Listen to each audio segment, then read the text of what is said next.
Brad, good to see you.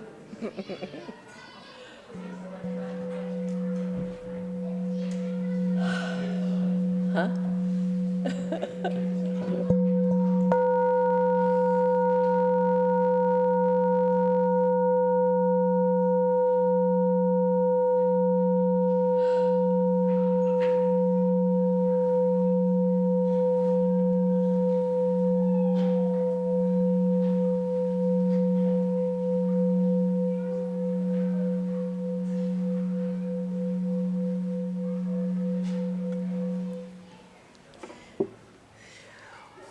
We are very appropriately beginning this first service of the new year with the sound of children floating down the hallway and into the sanctuary. I think there is no more joyful or hopeful sound than that, right? Than that one. We are so fortunate to have a multi-generational community that gathers each Sunday. And we gather this Sunday, as we do week after week after week, to remind ourselves of the rhythms of our lives, of the way time is boundaried by this ritual of showing up and tending to our spiritual and emotional lives, and connecting with others, as our mission states, in a welcoming, caring, and justice-seeking way. And so we gather also, always keeping in mind that we gather on land that is ancestral land and present honored land of the Nahantic and Mohegan people. And so we give thanks for their care as we renew our commitment to learn more about our neighbors and that history. And so we begin. Welcome to All Souls, where all souls are welcome. You are joyfully called to worship on this day, on this Sunday, at the start of a new year. I invite you to rise in body and or in spirit. We will join our voices in singing Morning Has Come. It is number 1000 if you'd like to follow along in the hymnal.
And so we begin with a passing of the peace among us, and we begin by acknowledging our friends in the online pews. Please turn to the cameras and offer them your welcome. Welcome, souls. We hear you and see you. So glad that you are here.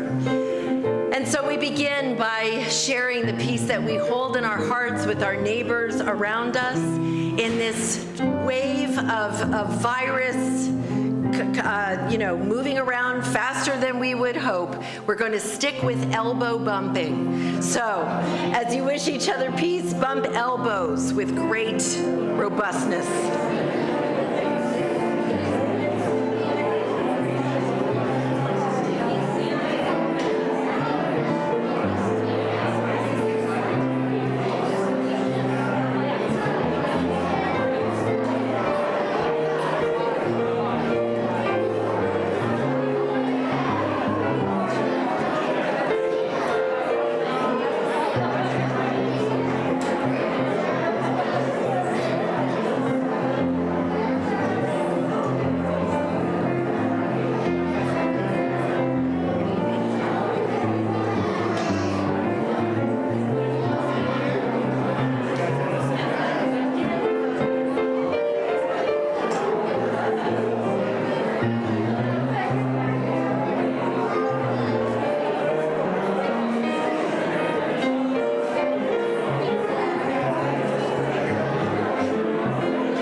I forgot a very important piece of that welcome, and that is if you are here for the first time, and I know there is at least one person who is here for the first time, to raise your hand so we know to welcome you. So Tara, welcome. Yeah, Tara's back here right in front of Sean and behind Bill. Let's say welcome. And those of you, in case you, I know, too bad for Tara if she wanted to sneak in. Now we all know. And those of you on the online pews, if you are here for the first time, just let us know in the chat, and we will welcome you there too. Vanessa is our online greeter. Thank you, Vanessa. And so we begin, and we begin as we always do by kindling the flame of our chalice, the symbol of Unitarian Universalism, a symbol of courage and liberation. You may notice that there is this spectacularly beautiful wreath surrounding the chalice this morning. That wreath was created to hold the urn with Carrie Evento's remains yesterday. And so we carry the spirit of yesterday's memorial service into this day, as it was just a beautiful celebration of grief and celebration both. And so we begin holding the memory of Carrie Evento into this service this morning. This morning, Teddy and Charlie are going to be doing the honors of lighting our chalice. Teddy and Charlie, here you are. Come on up. Come on up. Come on up. Thank you both so much. Thank you both. And we will read these words together. Let us begin with remembering that whatever justice, whatever peace and wholeness might bloom in our world this year, we are the hearts and minds, hands and feet, and the best visions of our people. Thank you so much, you two. Such good brothers. So good. Thank you. And we light our peace candle this Sunday after a pretty battering day in our nation's week in our nation's capital. And so we light this candle of peace, that peace, some modicum of peace may prevail, that our leaders in Washington, D.C. and in our state and in our communities have the courage to lead with integrity, and that our country is better for that effort in the months and years to come. Amen. Amen. And so we begin this new year with a story for all ages about the new year, one that is reassuring, one that encompasses the beauty of our lives and of the earth and of our relationships. And so Susie will share this story with the children this morning. Good morning. So this story is by Cynthia Ryland with illustrations by Tiffany Beek. This new year, the sky will be there, and the stars will shine. Birds will fly over us, and church bells will chime. Cows will have calves, and kittens will sleep. Flowers will bloom, a promise they keep. We shall have peaches, and we shall have pie. And we shall have ice cream, 3 scoops high. Homes will be cozy, and homes will be warm. We'll curl up together when rain makes a storm. And in the new year, love will be strong, growing and growing all the days long. There will be goodness, and there will be grace. There will be light in every dark place. The sky will still be there, and the stars will still shine, and the birds will fly over us. Church bells will chime.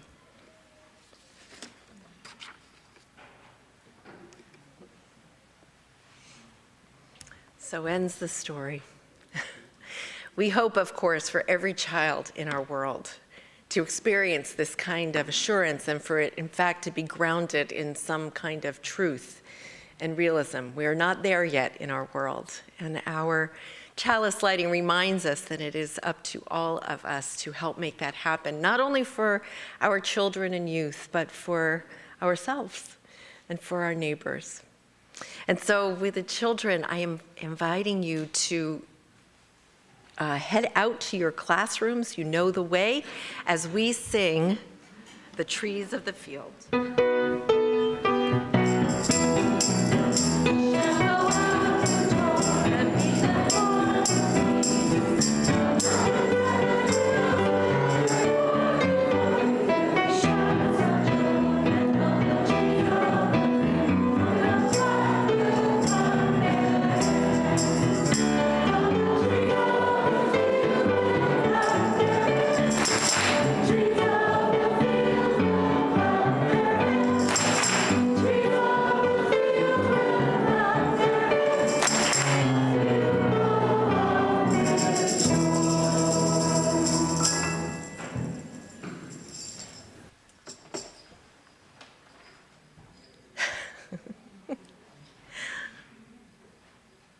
There is so much happening today in this building,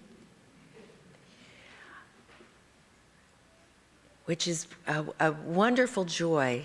But as you can all see, Perry never made it down to the sanctuary this morning. So know that everywhere you turn, something interesting is going to be happening this morning. And we just have to all buckle our seatbelts and trust that it will all get done. Most importantly, we make a commitment to each other here at All Souls to be witness to each other's lives, to hold each other in the joy and the sorrow that very naturally flows in and out of our lives just as a feature of living. And so we do that in a number of ways. You are welcome to write in the book That is in the lobby. I'm just going to go over this the first Sunday of the year. And that will be shared with the congregation. Those of you in the online pews, you are invited to write your joy or sorrow in the chat, and that will be shared here in the sanctuary out loud. You may email belovedcommunity@allsouls.net to let us know ahead of time, and we will share that then. And then there is, as you will experience momentarily, the opportunity for those here in Unity Hall to come forward and light a candle of intention in silence. And so while that is happening, that is when those of you in the online pews can take advantage of writing in the chat. We ask that you not respond to each other in that moment, so that when I return to the chat and read those out loud, I can find the joy and sorrows more easily. And so that's how we do it. You are invited now, those of you in Unity Hall, to come forward as you are moved and to light a candle of intention. Susie will offer you matches to do so.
Let us prepare for all that has been shared.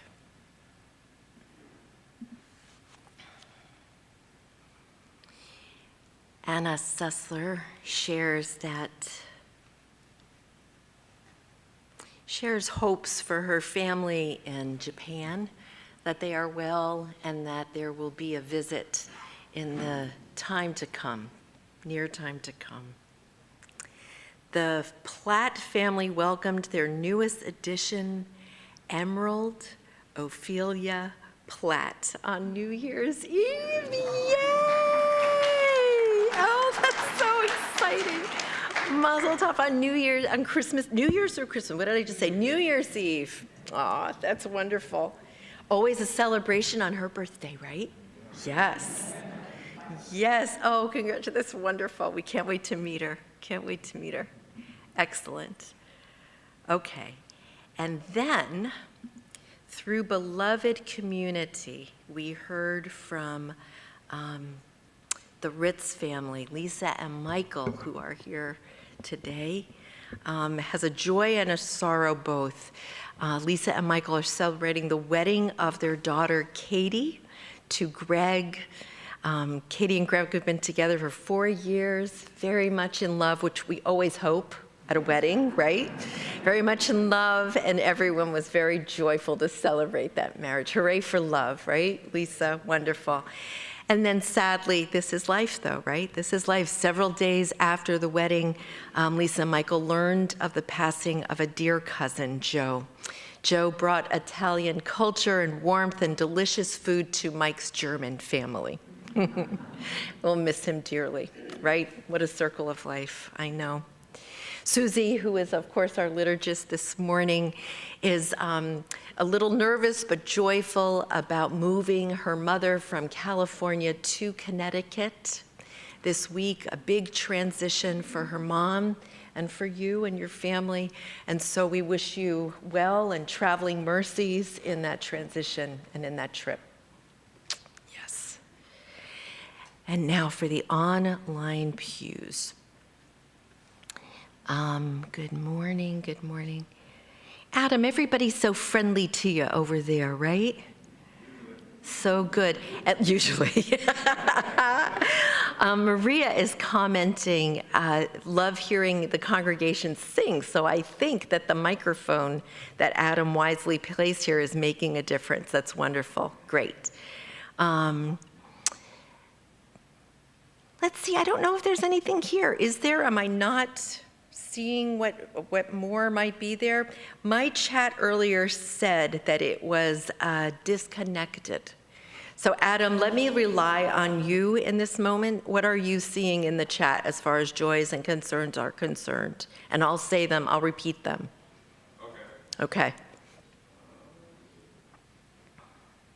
Maria said, please keep my brother in your heart as he has COVID, and we hope his partner does not get it. Okay, is that Maria? Yeah. All right, Maria's brother has COVID, hoping that her brother's partner does not also become infected. There are quite a few souls with COVID right now, and we hold them all in our hearts as we go forward. Yeah. What else are you seeing, Adam? Another COVID. Giselle Avery says, good morning, everyone. Yeah. Myself and family are home recovering from COVID. Yeah, Giselle. Love and miss everyone. Yeah, Giselle has COVID now as well. That's a big family that is all sick at the same time. So sorry, Giselle. I hope you're recovering day by day by day. And Linda Yuba says, joy for a new granddaughter, Bailey, who after, not new granddaughter, sorry. Yeah, it's okay. I know who Bailey is. So her granddaughter, Bailey, Linda Uhas, just moved? Yeah, hold on. All right. People are taking it. All right, let's hope for Bailey's, again, a smooth transition in that move. Who after ACL surgery and 10 months of physical therapy is dancing again? Who is dancing again? Linda's granddaughter. Oh, she had ACL. Oh my goodness. I'm sorry to hear that. She's a very young woman to have that kind of an injury. All right, so for her swift recovery too, and she's a dancer. Yeah, bless her heart. That's rough. That's rough. And Teresa Reynolds is sharing joy of another grandchild on the way. Number 10. Number 10, Teresa Reynolds, her 10th grandchild. Teresa, I think, is in Florida now, so hooray, hooray for the expansive family that Teresa gets to celebrate. That's wonderful. That's wonderful. Vanessa's sending one from Kate Treadwell Hill. Uh-huh. George Clark, a longtime member. Yes. Who is suffering from dementia. Yes. 7 years behind. Yeah. George Clark, some of you may remember George, a real character in our community and a good soul. He attended All Souls for a number of years, actually. He was an artist, a very interesting person, lived right, his business was right at this house where Sheila Herbert and Bill Hall now live. And he suffered with dementia for quite a few years and died just before Christmas, a really good man. So we remember George. What a good soul. Anything else, Adam? Roger H. and his spouse Leslie lost their cat Pickle. Oh. Okay, Roger and his wife lost their beloved cat companion. So that's always such a hard loss, right? Bless their hearts. Bless their hearts. All right, and I lament the inability of my chat feature to be working. So hopefully we'll figure out what's up with that, and it'll be better next time. So let us then enter into a communion of prayer and meditation, holding all that has been shared and all that we hold in the sanctuary of our hearts as we do so. Spirit of life and of love, in all the ways that you are known and named. In this new year, may love be strong. May we understand our own power in that hope, in that prayer. And may that power of love hold all of those who have shared this morning, who are grieving, who are ill, who are recovering. May all of those feel the love of this community, the strength of this communion as they move through their trials. And may the joy that has been shared, new life, new covenants of love, may we be buoyed by this reminder that life goes on. We give thanks for this day, a sparkling blue winter sky, as we wait to see what the day may bring. We give thanks as we say, Amen.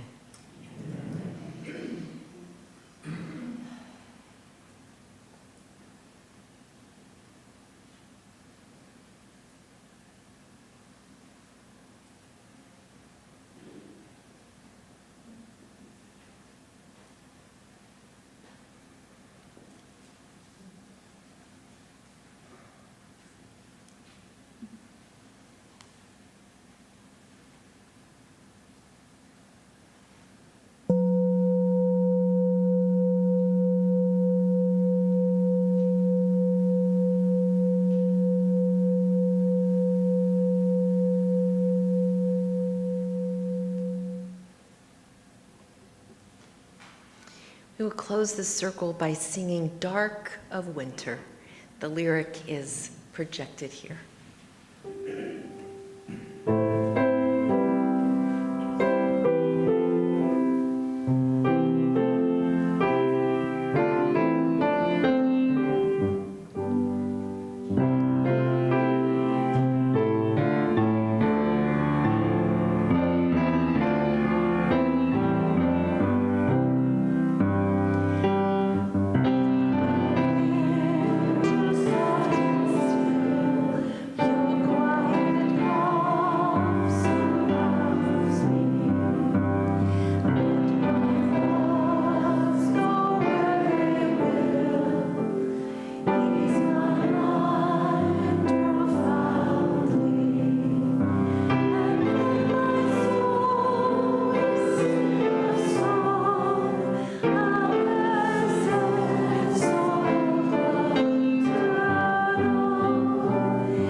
I proofed these lyrics. I swear. Oh my goodness. Oh well.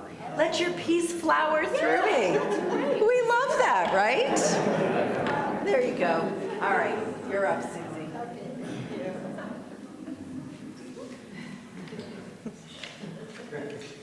I like that, I don't know. Okay, so on this cheat sheet that Carolyn gratefully gave me, does not have the author of our reading this morning. It's Kathleen McTeague. It's Oh, right here. and I couldn't Yep. see that.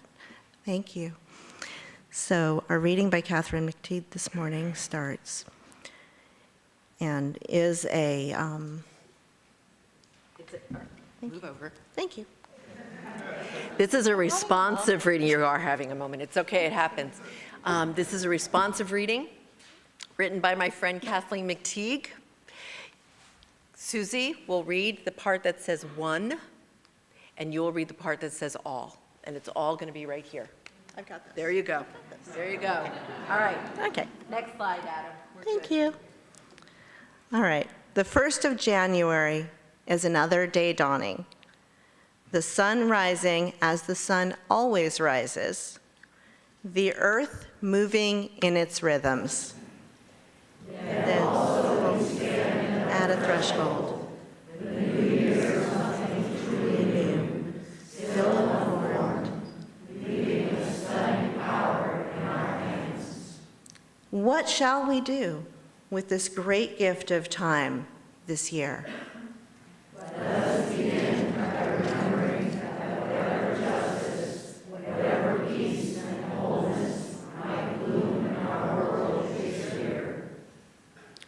We are the hearts and minds, the hands and feet, the embodiment of all of the best visions of our people.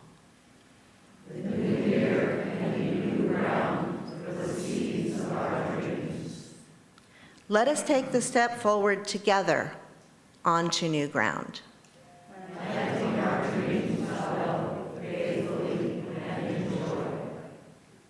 And so ends the reading.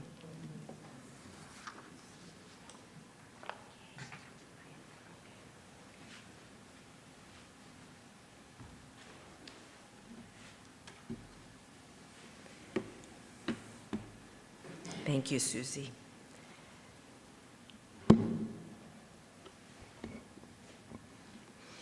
A new year, a blank slate, clear the deck.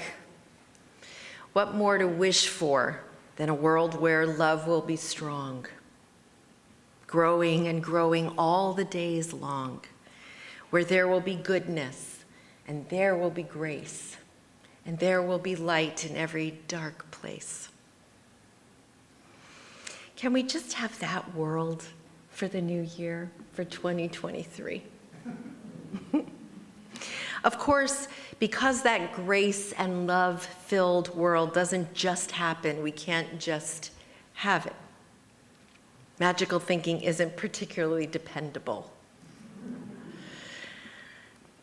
As you all know, I think almost all of you know, Tara, this is news for you.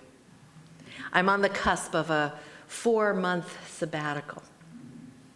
On January 22nd, 2 weeks from now, that will be my last Sunday before I return on June 1st. Nearly 2 whole seasons will pass. So what will that time hold in store? Ezra Klein, as some of you may know, is a journalist at the New York Times. He had a guest on his podcast who wrote a book entitled The Sabbath World: Glimpses of a Different Order of Time. Since March 2020, time has felt so strange. And I, for one, can't seem to shake it. So I had to listen to the conversation Klein had with writer Judith Shulevitz. When the podcast concluded, I determined that I would begin my sabbatical with 2 books, Abraham Joshua Heschel's book, The Sabbath, Has anybody ever read that book? Maybe we'll read it together when I get back. And Shilovitz's book. I'm determined to get a hold of time, but not to control it, but to get a better understanding of how we put boundaries around time and how we relate to it and how those things somehow impact our understanding of time. Klein and Shilovitz had a wonderful conversation about this weirdness, about this conundrum, and I commend this podcast to all of you. It's long, so I'm just going to highlight just one takeaway that burrowed deep in my heart from this listen. Shilovitz emphasized over and over and over again that observing Sabbath is something that is more likely to become part of one's life if one's life is lived among others who value the tradition as much as does the individual. In a world and life that quite simply isn't built to honor Sabbath, to honor the need for rest and the need for connection to others, to go it alone is a tall order that often does not work. Shilovitz compared this to going on a diet. Going it alone, it doesn't always work. Which, surprise, surprise, got me thinking about All Souls, about all of you and all of us together. How do we encourage Sabbath sensibility in community? Do we offer time enough for rest and connection? Today is a good example. This morning doesn't feel particularly Sabbathy, largely because there is so much going on today in this building. There's an exploring membership gathering after the service. There is an Our Whole Lives, our sexuality education program. The parents are meeting to look at the slides to make sure that they feel settled with their kids seeing the slides. There's this that's happening. There is coffee hour that's happening after the service. It's a full day. So how do we, on a day like today, make sure that really what's at the center of this is a sense of Sabbath? I'll tell you what I do. I don't get too attached to perfection, right? It's a good thing. We gather before we head down the hall in prayer and meditation and centering. We take a deep breath. We do this every Sunday. I want you all to know that, so that those who are standing before you have at least a semblance of quiet and centeredness. We don't get too caught up in the details. We trust that everything's going to come off as it should, even if as it comes off isn't what we had originally imagined, right? This is how, even on a day like today, even when Perry doesn't show up in the sanctuary, right? Even when Susie's having a moment, right? It's okay. So that's one way that we try to do that here. But there must be other things. There must be other things. And we're going to be thinking about that. I started dreaming of Sunday lunches in a new community room and all the sweet ways of connection when we are going to be able to do things like that. Granted, we've got a lot of hills to cross before that happy day, but a girl, your minister, can dream. It's fun to have fun, but you need to know how. Who can name the book from which that quote comes? I think I heard it. The Cat in the Hat. Who said that? Brad. Yes. Brad, you're right. It's a quote from The Cat in the Hat. The author of the book I will soon be reading shared that quote as an explanation of the Jewish Shabbat, of Shabbat. You have to prepare for Shabbat. You have to straighten out the house. You have to set the table.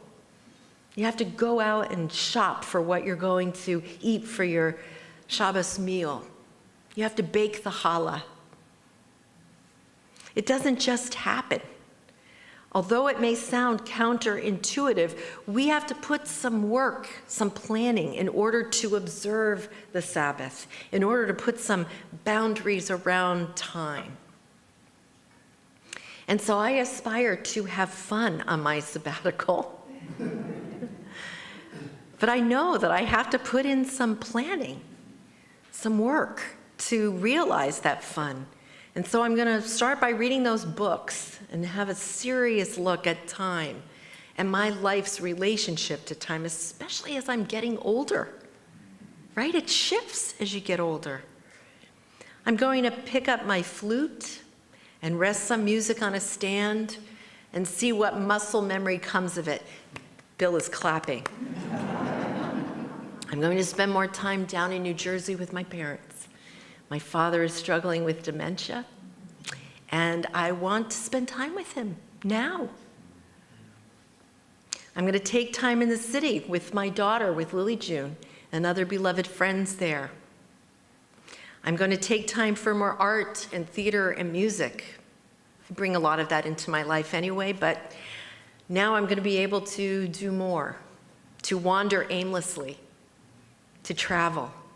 There will be a trip to Florida in February to see beloved friends, a trip to Seattle with another dear friend to see other beloved friends, and here's the very big news, Kate and I will be traveling in April to Italy.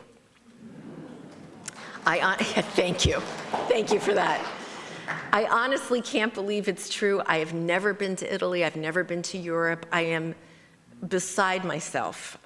Italy has called to me my entire life. As many of you know, all of my grandparents, all four, immigrated to the United States from Italy. And so I think it is going to be a trip of a lifetime. We're going to Rome and Florence, and I am nearly to tears just telling you that. I just can't believe it. So that's my hope for the months to come. During my previous 2 sabbaticals, I have been so fortunate to have, and that's how long I have served you in this congregation. During the previous 2, thanks to all of you, I was reminded of the adage that says that life is what happens when you're making other plans, right? So in my previous 2 sabbaticals, I have broken bones, I have thrown my back out, my beloved mother-in-law died during one, so who knows? Those are the plans, and I'll let you know on June 1st what actually happened. And still, I take the poet's suggestion seriously when Kathleen asks, what shall we do with this great gift of time, this year? Ever mindful that time is indeed a great gift. We all must, I must, you must, all of us must take that question very seriously. We are reminded that whatever justice, whatever peace and wholeness might bloom in our world this year, we are the hearts and the minds, the hands and the feet, the embodiment of all the best visions of our people. So if we want to be a part of the world where love is strong, it's on us. It's on us. We must strive to be the embodiment of all the best visions of who we are. As the song goes, we are the ones that we've been waiting for.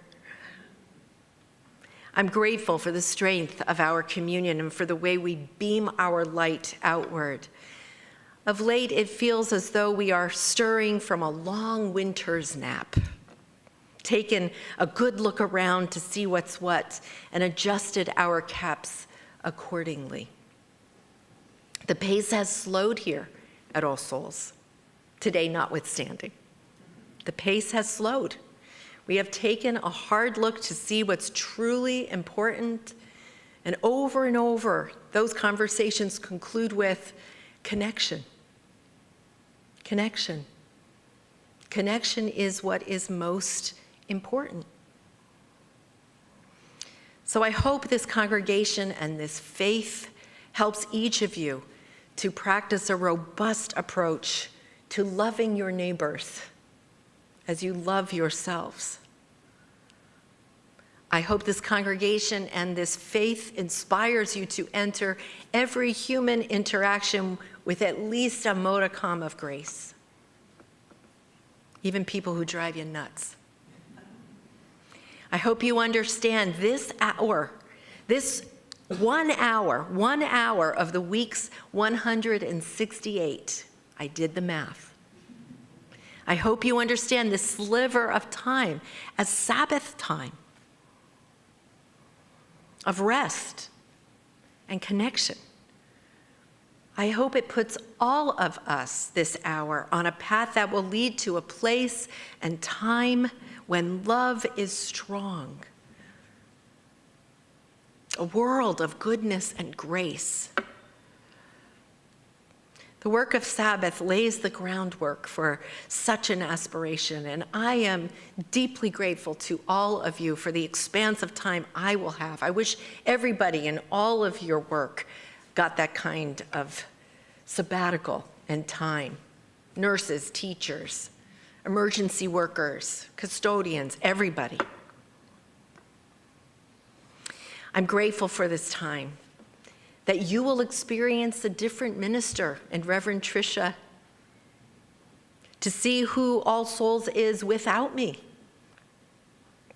to notice what goes well, what suddenly surfaces as needing attention.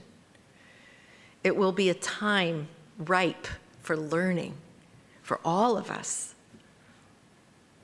And so happy, blessed New Year, dear souls. Happy New Year, dear souls in the online pews. Happy New Year, and amen. Amen. Let us enter into a moment of quiet to hold close what love strongly offered might look like in the new year.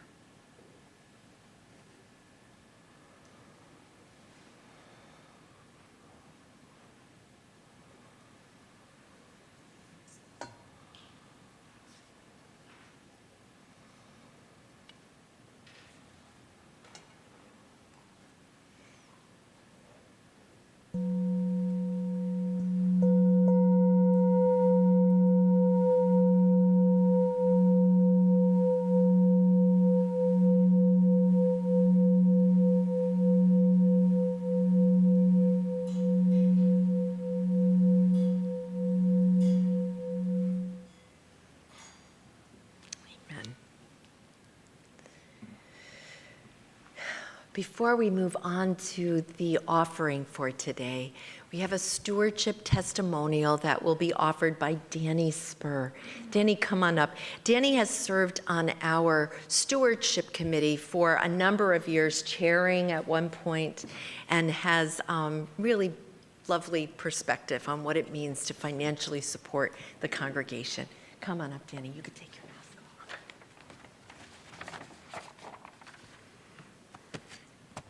Good morning.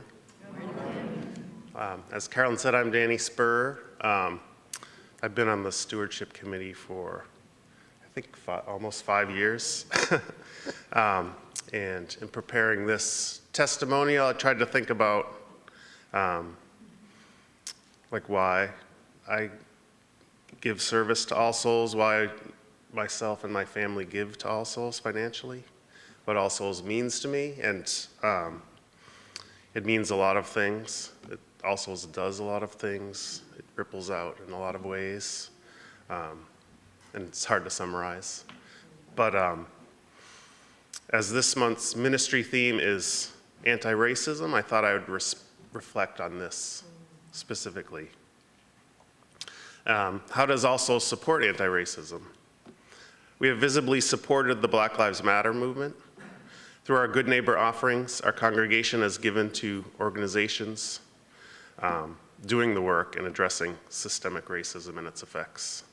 We have raised thousands of dollars to support organizations such as the International Refugee Committee, the Immigration Center of New London, Step Up New London, the Homeless Hospitality Center, to which over $3,500 was given. But this work goes far deeper than this. And how does All Souls as an institution work to dismantle institutionalized racism, systematized racism within and beyond our walls?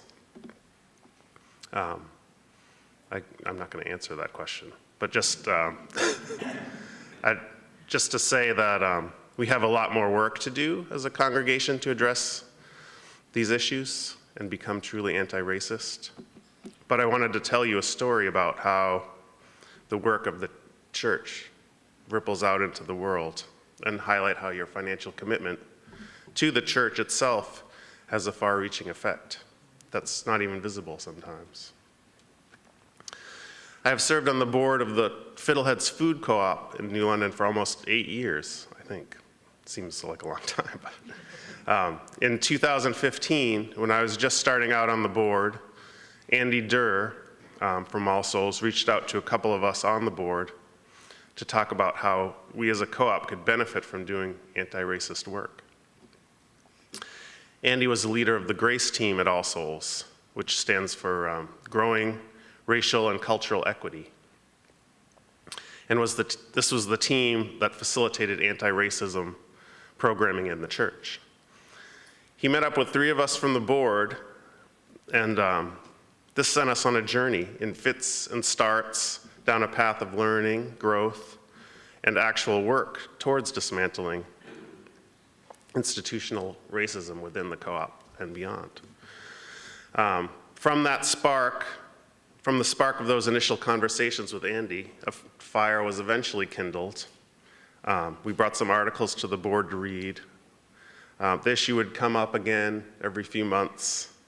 It took a long time. Andy pushed us to act now, reminding us of the urgency of the work, reminding us of what Dr. King said about waiting. Here's a quote. I guess it is easy for those who have never felt the stinging darts of segregation to say wait, and how people have been told to wait for hundreds of years. It was a very slow process, and after a few years of this, we eventually hired a consultant, spent a lot of time in retreats and trainings, learning as a board about race, racism, what equity and inclusion are really about, coming up with plans, reevaluating all our policies and bylaws and ends. It took years. It was a hard process, a continuing process, one that led to tremendous growth and learning for us as a board and for me personally. I'm a different person than I was 7 years ago. When Andy came to talk to us about racial justice, the co-op is a different place. The anti-racism work, the diversity, equity, inclusion work of the co-op has been challenging and continues to be very challenging. And there's a lot more work to do. But I say all this to highlight what having an institution like All Souls in our community provides. It is a place where seeds can land and be nourished and grow, and it casts its seeds out to the community to grow. And like the waters of a river nourishes those seeds. And as has been talked about in the sermon, we are the bearers of those seeds and the nourishers of those seeds. Your financial commitment to All Souls nourishes this garden, not just our garden, but one that ripples out all around us. So I encourage you, in the upcoming weeks, we're going to start our financial commitment pledge drive to fill out your financial commitment form, and also sign up for paperless pledging. Just a plug for that. You'll get emails about how to do that if you in the coming weeks. So thank you.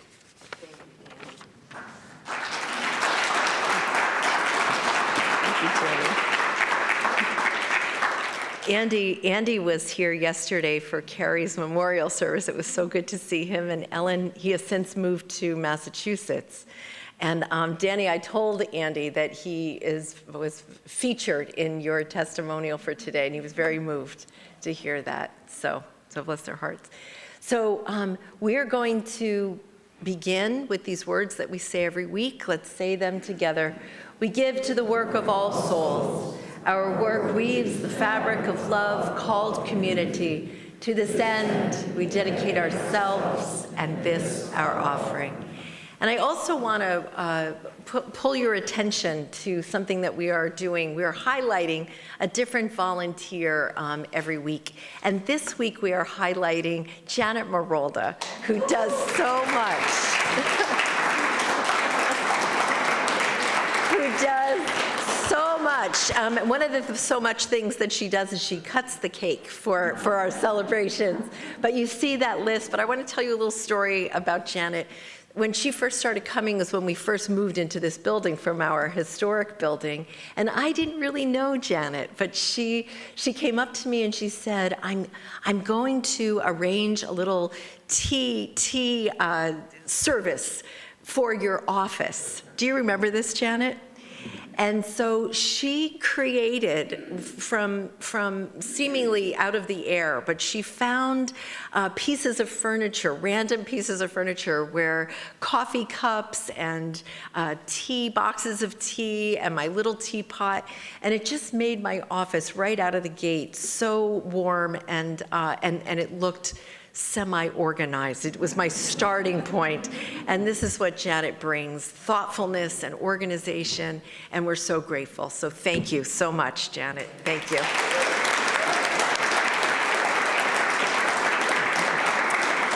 And so the offering now will be gratefully received.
Shared and sacrificed. Thank you. Thank you. Put them both underneath that channel table. Okay.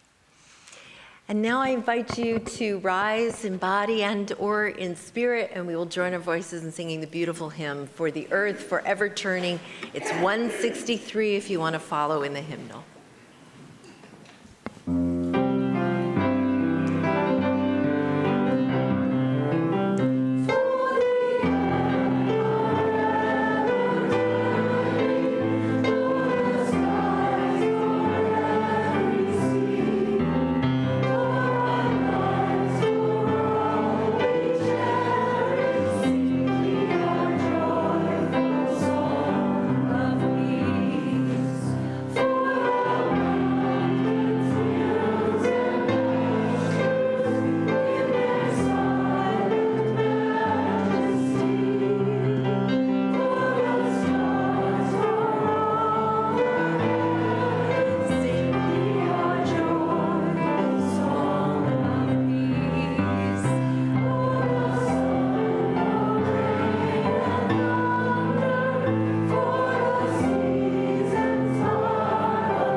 extinguish the chalice while we all say together, as we do each week, our service has ended, but our work is not yet done.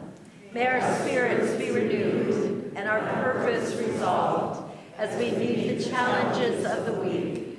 Our chalice flame is extinguished until once again ignited by the strength of our communion. I invite you at home to reach out, hand on hearts and hands reaching out to the world, and here in Unity Hall that you may do the same in a gesture of openness. So we go into this new year working hard, preparing hard for love that is strong, to both offer that love and receive it, so that we may create a world that is full of goodness and full of grace and full of light in every dark place. We are that vision. And so go in peace and return again with great joy. Amen. Amen. I invite you to be seated for the postlude.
Thank you, Bill. Good start. Good start.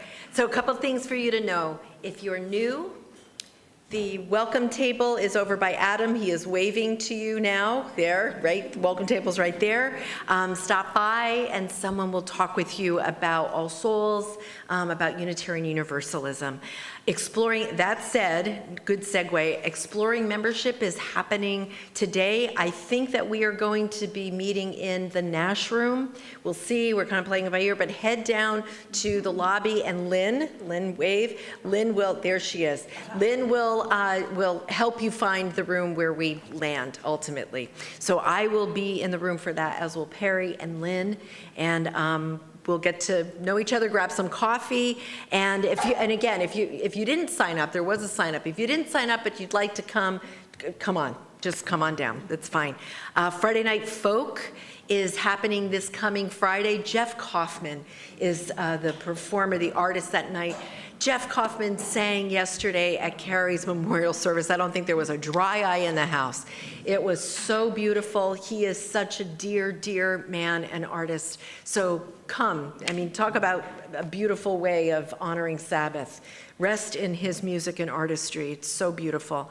Next week, our Good Neighbor offering will support the Hispanic Alliance Scholarship Fund. And our Food for the People food item is coffee or tea. So that's for next week as we celebrate Reverend Dr. Martin Luther King's life. And Perry and I are co-leading that service. It will be a good day, as they always are. So I think that's everything. Go in peace. Oh, very, very important, small group ministry. Sign-ups are going to be down the hall. Carol is going to be staffing that table. This is another way of connection here at All Souls. Carol will tell you more about that, but again, do yourselves a favor, connect with others, get to know others, and this is just a lovely way to help make that happen. Good to see you all. See you next week and have some coffee.